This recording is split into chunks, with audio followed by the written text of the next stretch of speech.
Hablaremos de los géneros literarios, una llave para entender los textos. Bueno, recuerden que todas las personas tenemos variadas formas de comunicarnos.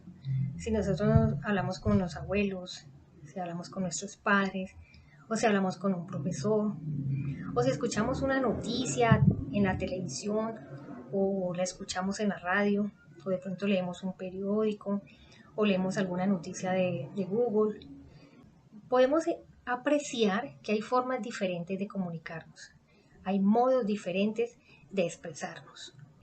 Tenemos estilos diferentes de expresarnos. Cada persona se expresa de una forma diferente dependiendo de la circunstancia, dependiendo incluso de su forma de ser, de su temperamento, dependiendo del momento en que se encuentre. Y así nos vamos expresando de una forma natural. Igualmente, de esta misma forma natural, uno ya sabe cuando la persona está expresando una noticia, por decir algo, o cuando está expresando un cuento. Todas estas formas de comunicación son muy variadas. Y además de ser variadas, pues están comunicando un mensaje. Cuando leemos la Biblia, también debemos hacer el mismo ejercicio. Es decir, debemos mirar qué formas de expresión están utilizando los autores para poder comunicarse. A estas diferentes formas de expresión es lo que llamamos géneros literarios. Bueno, aquí tenemos una dinámica. Pues lo ideal era que esta dinámica se hiciese estando en forma presencial y para dividir el grupo en unos 5 subgrupos. La dinámica consiste, les voy a leer un texto, es una historia, les voy a leer un partecito de esa historia y ustedes terminarían la historia. Pero cada grupo continuaría la historia de una manera diferente. Entonces sería así. Como no estamos en grupo y como no estamos viéndonos presencialmente, entonces la idea es que cada persona tome alguna de estos géneros que les voy a decir para que culminen la historia. ¿Okay? El señor Carlos vivía con su familia en el campo. Un día salió de su casa y fue al pueblo a comprar la comida de la semana. Allí se encontró con unos amigos que le invitaron a tomarse unos tragos y comenzó a emborracharse. Entonces, allí yo termino la historia.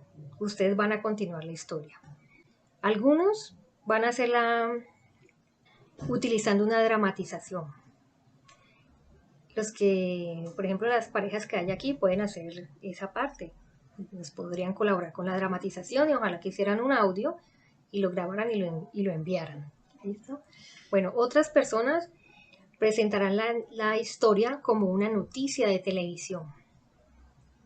Otras personas presentarán la historia por medio de una canción, o sea, también me gustaría que si la pueden interpretar y mandarnos el audio, genial.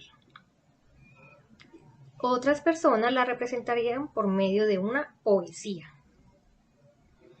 Y las otras por medio de un cuento para niños. Espero estas respuestas en el grupo de WhatsApp para que nos divertamos un poco viendo cómo cambia la historia dependiendo de las circunstancias, dependiendo del momento vivido, dependiendo del género literario que se utilice. Pero, ¿qué son los géneros literarios? Tomemos como ejemplo un periódico. En el periódico podemos encontrar noticias, podemos encontrar caricaturas, podemos encontrar propagandas, podemos encontrar clasificados, etc. Y cuando los leemos, pues podemos reaccionar de diferente forma ante la noticia que ante la caricatura. Por ejemplo, cuando estamos leyendo la noticia, pues la podemos leer con seriedad. Mientras que si leemos una caricatura, pues la podemos leer de buen humor. Así con una propaganda, pues a lo mejor no nos interesa, ni la miramos. No es lo mismo leer una poesía a leer una novela. No es lo mismo leer, por decir algo, artículos de leyes o leer una carta. Así, los géneros literarios son diversas formas orales o escritas con los que una persona comunica su pensamiento. Estas formas también dependen del lugar donde esté el autor, de la circunstancia, de la época a la que pertenece el autor, de la cultura. O sea, hay muchos factores que van a influir en la forma como la persona escribe o la forma como la persona expresa su pensamiento. Los géneros literarios en la Biblia. En el caso de la Biblia, con una variedad de libros que proceden de diversos autores y de diversas épocas, debemos estar muy atentos a los géneros literarios para no equivocarnos en nuestra lectura. Hoy los estudiosos descubren que en la Biblia hay muchos géneros literarios. Cada libro tiene su propio género literario, pero dentro del mismo libro hay diversas formas literarias. Por ejemplo, el libro de Marcos pertenece al género evangelio, pero contiene parábolas, relatos históricos y otras formas literarias. Entre los géneros literarios que se encuentran en la Biblia están relatos históricos, sagas, mitos, cuentos, querellas, fábulas, sermones, exhortaciones, narraciones didácticas, parábolas, sentencias proféticas, jurídicas o sapiensales, oraciones, cantos, cartas. Hay infinidad de géneros literarios. Superar la lectura fundamentalista. Algunos han leído como noticias históricas textos que pretendían enseñar, transmitir una experiencia de lo divino y de la vida utilizando mitos conocidos. Por ejemplo, el relato de la creación en Génesis 1, o presentar un mensaje por medio de narraciones noveladas. Por ejemplo, el relato del arca de Noé y del diluvio, o sobre el pez que se comió a Jonás. Otros han visto una ley donde solo se trata de una exhortación. Por ejemplo, el texto de 1 Corintios 7 sobre el no casarse. Es muy importante esto de reconocer los géneros literarios, porque se cae mucho en el error de creer que todo lo que se dice en la Biblia es al pie de la letra. Entonces así está la confusión que en la Biblia nos muestran un mito y se está creyendo que es una realidad, o se está mostrando una novela y se cree que lo que dice ahí es real. Ahora en esas exhortaciones las toman ya como norma, como ley, y no se dan cuenta de que de pronto se trata de un género literario que en realidad nos quieren mostrar es otra cosa.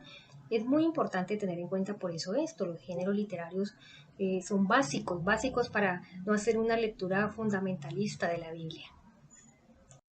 Claves de lectura. En la Biblia, así como en otros libros, se habla de lenguaje figurado, se habla de metáforas, se habla de juego de palabras. Esto se hace como este juego de palabras, este lenguaje figurado, son adornos que se le pone a la literatura, adornos obviamente, ¿para qué sirve un adorno? Para embellecer, entonces se hace para embellecer algunos tipos de literaturas. Entonces, así por ejemplo, hay pasajes como estos que dice, la luna se avergüenza, Isaías 24:23. Estamos viendo que le están dando atribuciones a la luna se avergüenza. Y que los cedros se alegran, igualmente le dan atribuciones o cualidades a elementos inanimados. Que Dios duerme y se levanta, Salmo 44:24. Sabemos que ni Dios duerme ni se levanta, ¿no? Dios es omnipotente, omnipresente, no tiene ese tipo de cualidades. Entonces, por eso es muy equivocado tratar de pretender de que todo lo que está en la Biblia se debe leer al pie de la letra. Hay mucho adorno, hay mucha figura literaria, hay mucho lenguaje expresivo. Entonces no podemos caer en ese error de pretender de que porque es palabra de Dios, entonces hay que leerlo. Es palabra de Dios, pero hay que saberla interpretar. Mirando más ejemplos, Jesús le dio las llaves a Pedro, entonces por eso no nos podemos estar imaginando siempre a Pedro como el portero del cielo, como ese tipo de ejemplos. En la Biblia hay muchas narraciones folclóricas con sus típicas formas populares, cuyo objetivo es dar importancia a los héroes y gestas populares. Recuerden a Sansón, ¿cierto? Estas son ya historias épicas, con lo que sucedió con el Éxodo. Es una historia épica de algo pequeño que realmente pudo haber un éxodo en Israel, pero lo hicieron con majestuosidad, con grandiosidad. Son historias épicas. Lo mismo podríamos decir con las cábalas, con la importancia que se le da a los números en la Biblia.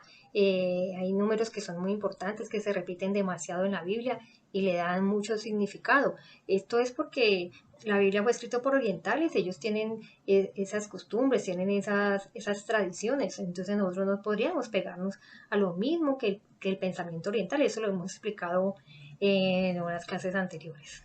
Al igual que cuando se habla de la edad de los patriarcas, que vivían 900 años, que 800 años, que muchos años, igual, esto tiene su significado, eso no quiere decir que realmente vivieron así, y pues nosotros sabemos que nuestras abuelitas, ellas todavía se preguntan, ay, ¿cómo hará que ellos vivieron tantos años? Las épocas eran diferentes, no. Esto nos quiere, es como dar a entender como la vida buena que llevaban estos patriarcas, a eso se refieren. Entre más años vivió es porque realmente era un verdadero patriarca, un verdadero líder.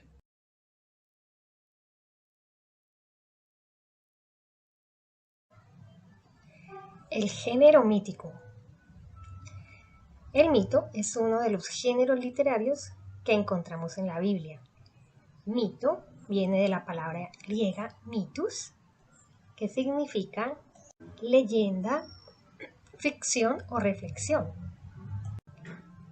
El mito es una narración ficticia para dar una enseñanza, una explicación o una instrucción sobre temas concretos y profundos que le interesan al género humano, tales como el origen del mundo, el origen de la vida, el origen de un pueblo, el origen del bien y del mal, por qué existe la maldad, por qué existe la generosidad, qué hay más allá de la vida, qué hay más allá de la muerte, o realidades que experimentan los seres humanos, tales como por qué hay alegrías, por qué hay tristezas. Sí, realmente son temas que cuestionan al ser humano. El mito busca dar una explicación sobre los orígenes de las cosas, utilizando siempre un lenguaje simbólico. Por eso, los mitos que encontramos en la Biblia no se deben tomar al pie de la letra, sino que se debe entender que ellos son una interpretación y hay que descubrir cuál es el verdadero trasfondo o lo que realmente nos quiere enseñar o nos quiere demostrar determinado mito. Los mitos por lo general atribuyen cualidades a seres de la naturaleza, como a las plantas o a los animales, o por decir algo, ponen voz o habla en los animales o en las plantas. Por lo general este tipo de mito es llamado fábula. Y pues la figura literaria que podemos encontrar allí es una personificación o prosopopeya, donde los seres inanimados adquieren cualidades de los seres animados. Tal es el caso de Jueces 9, 8, 15. No olviden hacer esta lectura para que comprendan mejor las explicaciones. Como ya hemos hablado en clases anteriores, los 11 primeros capítulos del Génesis corresponden al género mítico. Después del 11, pues ya hablamos que era ya sobre los patriarcas. En el texto del Génesis, del capítulo 1 al versículo 1, 2, 4, que habla del primer relato de la creación, porque recuerden que hay un segundo relato de la creación. Pues aquí se descubren algunos símbolos y palabras especiales para hablar sobre la creación del mundo, sobre la vida y sobre el ser humano. Entre estas palabras especiales están los 7 días, que se repite mucho, la frase Dios dijo, el firmamento, qué significa el firmamento, qué significan los luceros. Y vio Dios que todo era bueno. Bueno, entonces, los 7 días nos indican, pues no que el universo haya sido creado en 7 días. El número 7 es un número que significa perfección, totalidad. Entonces, quiere decir que la creación del mundo o la creación de Dios es perfecta. Otras palabras específicas son caos, confusión, oscuridad, aguas. Estas indican la situación negativa antes de la intervención creadora de Dios. Podemos ver también la palabra o la frase Dios dijo. Esta frase hace referencia al poder creador de la palabra. Se repite 10 veces porque se relaciona con los 10 mandamientos. Con 10 palabras creó el mundo y la vida y con otras 10 organizó a su pueblo. El firmamento es pensado como una gran bóveda para dividir las aguas, con el fin de que aparezca la tierra seca, lugar para la vida. Luceros se refiere al sol y a la luna, que en algunas culturas han sido divinizadas. Aquí se afirma que son obras de la creación de Dios y sirven para determinar el tiempo. Otra frase que se repite mucho es, y vio Dios que era bueno. Esta frase se repite generalmente en cada día, cuando va realizando la creación. Esto indica que todas las cosas creadas por Dios son buenas.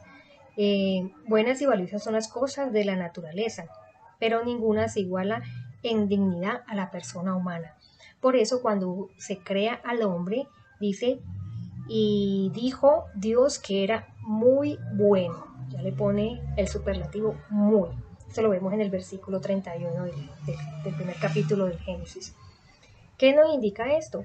Que estamos llamados a dar siempre la primacía a las personas más que a las cosas.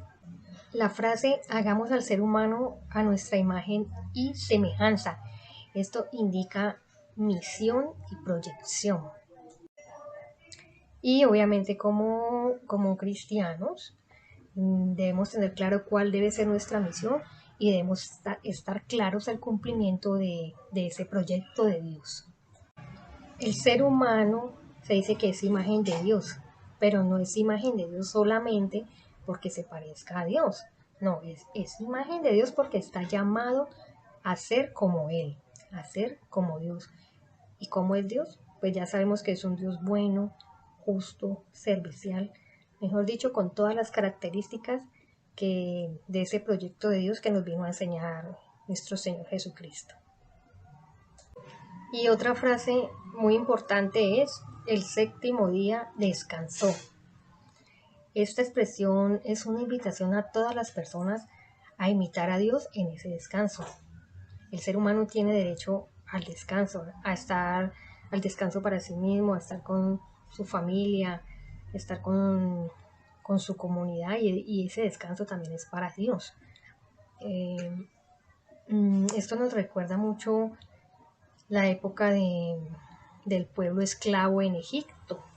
Allá el pueblo no tenía nada de descanso, entonces es primordial y es fundamental para el desarrollo del ser humano su descanso.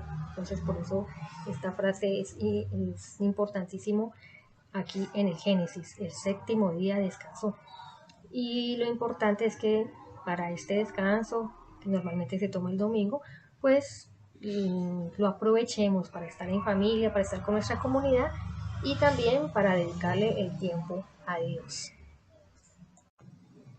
Como compromiso, lee Génesis 1, del 1, 2, 4 y responde qué puedes sacar de provecho de este análisis sobre el relato de la creación. Otra pregunta.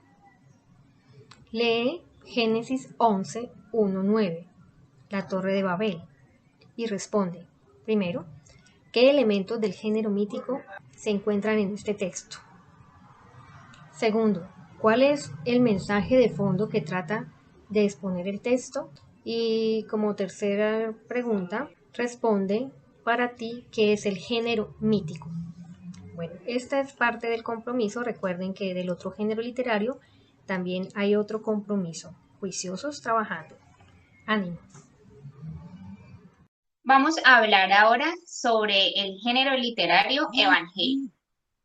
Iniciando con esta pequeña introducción, en donde resaltamos que ninguno de los evangelios fue redactado en su forma definitiva en el país en donde habitó Jesús, sino que esto fue bastante después de su muerte en las comunidades cristianas, en las primeras comunidades repartidas a lo largo de todo el Mediterráneo. Allí nació y pues para ellas también nació el evangelio.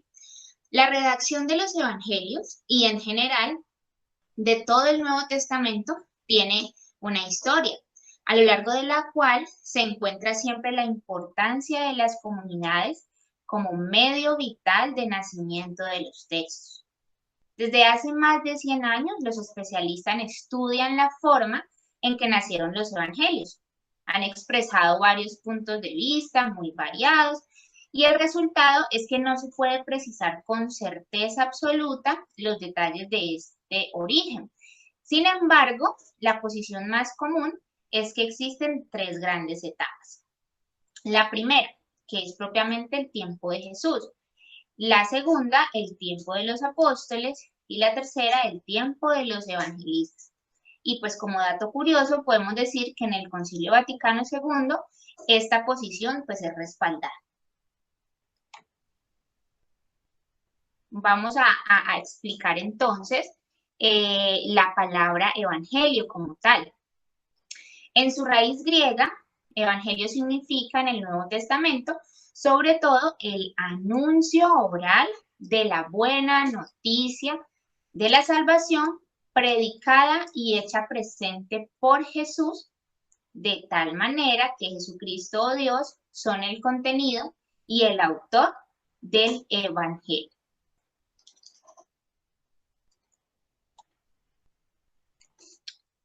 Entonces aquí podemos decir que es Marcos quien parece haber introducido esta palabra de evangelio en la tradición sinóptica con un significado muy próximo al paulino, identificando igualmente a Jesús como con el autor y con el contenido pues del evangelio. Y de hecho allí lo podemos ver en la cita que tienen en pantalla en Marcos 1:1. Comienzo de la buena noticia de Jesús, Mesías, Hijo de Dios. Ese es el primer versículo del primer capítulo del Evangelio de Marcos. Entonces, como lo decíamos ahorita, pues precisamente él ya podría significar el mismo libro que contiene pues por escrito la buena noticia. Por lo demás, por ejemplo, Lucas aplica el término a la predicación apostólica. Y será, sin embargo, hasta el siglo II cuando se comenzará a usar la palabra evangelio para designar este género literario en particular.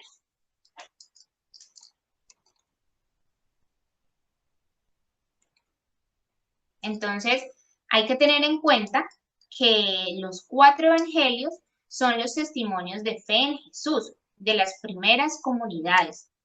Entonces, el evangelio es el mensaje de la salvación puesto por escrito, como lo decíamos, ¿verdad? En cuyo tema y contenido, pues, precisamente es Jesús. Entonces, no se trata de un género literario biografía, porque ustedes saben que no es propiamente, pues, una descripción súper detallada o una colección de historias o un relato literario de Jesús propiamente, sino que pues su contenido sí tiene que ver con la historia y pues sobre todo con sus dichos y hechos. Ellos quisieron entonces, los evangelistas, pues que ese testimonio, esa buena noticia, también fuera para las futuras generaciones. Algo curioso allí es que en los escritos del Nuevo Testamento es muy común precisamente esta palabra como palabra evangelio y está presente 76 veces. El verbo evangelizar es también frecuente, aparece 54 veces en el Nuevo Testamento. Y ratificamos una vez más, evangelio, entendámoslo como la buena noticia. Entonces, la buena noticia en esa proclamación de ese evangelio, pues como lo decíamos, Marcos probablemente fue el primero en usar este género literario y después lo hicieron Mateo, Lucas y Juan. Vamos a hablar un poco de esa estructura precisamente de los evangelios. La estructura básica del evangelio viene dada pues por un esquema tradicional, probablemente influido por el querigma primitivo, por ese anuncio, que se inicia en el bautismo de Jesús por Juan. Se continúa con la narración de la actividad de Jesús, que comprende su predicación y los milagros por él realizados, lo que les decía hace un rato, los dichos y hechos de Jesús. Concluyendo con la narración de su pasión, muerte y resurrección. Todos los evangelios tienen una serie de recursos formales semejantes, aunque sabemos que hay una diferencia entre los evangelios sinópticos, que es Mateo, Marcos y Lucas, y el evangelio de Juan. Sin embargo, pues el contexto es la predicación de la buena noticia en las primeras comunidades cristianas primitivas y la necesidad de ponerla precisamente por escrito para determinadas comunidades.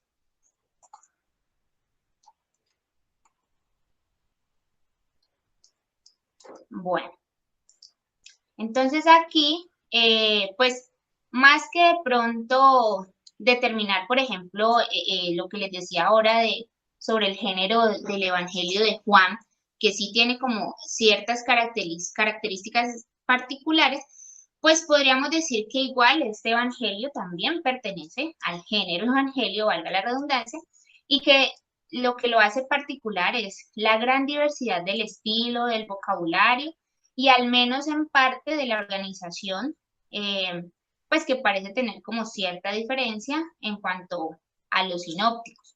Vamos a analizar este texto. Vamos a tomar el Evangelio de Mateo en el capítulo 11, versos del 2 al 6.